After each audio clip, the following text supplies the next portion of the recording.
Welcome to Tiny Town. It started with this door. I was bored one night, made it, ended up mounting it on the wall, and started adding more doors. Before you know it, I decided they needed some foundations around them, and I continued. All of this has been made out of Sculpey, 98%. There are one or two small items incorporated now that are not, but the doorknobs, the bricks, everything is made with Sculpey. I do run the clay through an extruder to create my bricks, and I have a pattern I use to cut them so I can size them. I try to lay them like bricklayers do. I can't always do it, but I do my best to stagger them.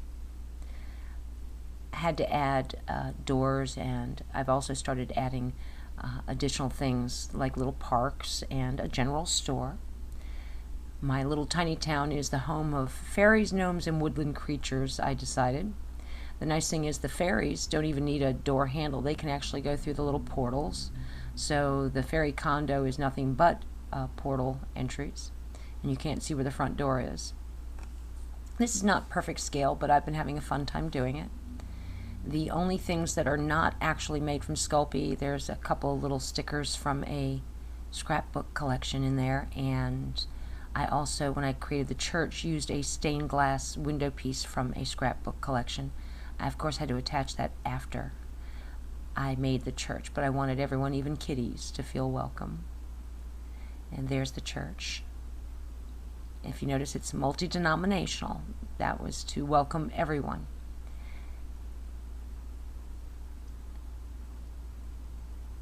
I've used different forms and cutouts. I started adding the porches and the rooftops. I've even tried to play a little bit with different types of designs, like one based on a Frank Lloyd Wright, sort of. And my beach house. That is Sculpey with sand on top and little seashells that I collected at the beach and used tweezers to put on there.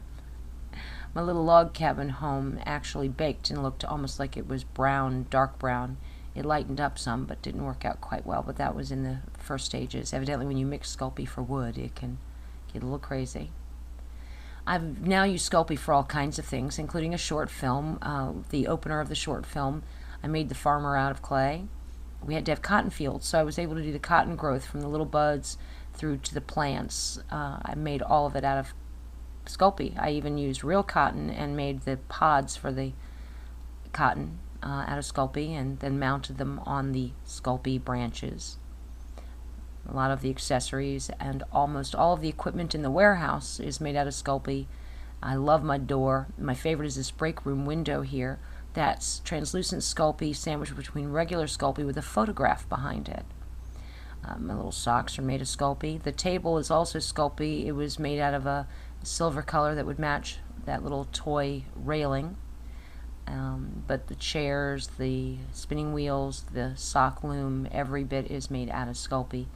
Even my little feet for my little factory workers was made out of Sculpey.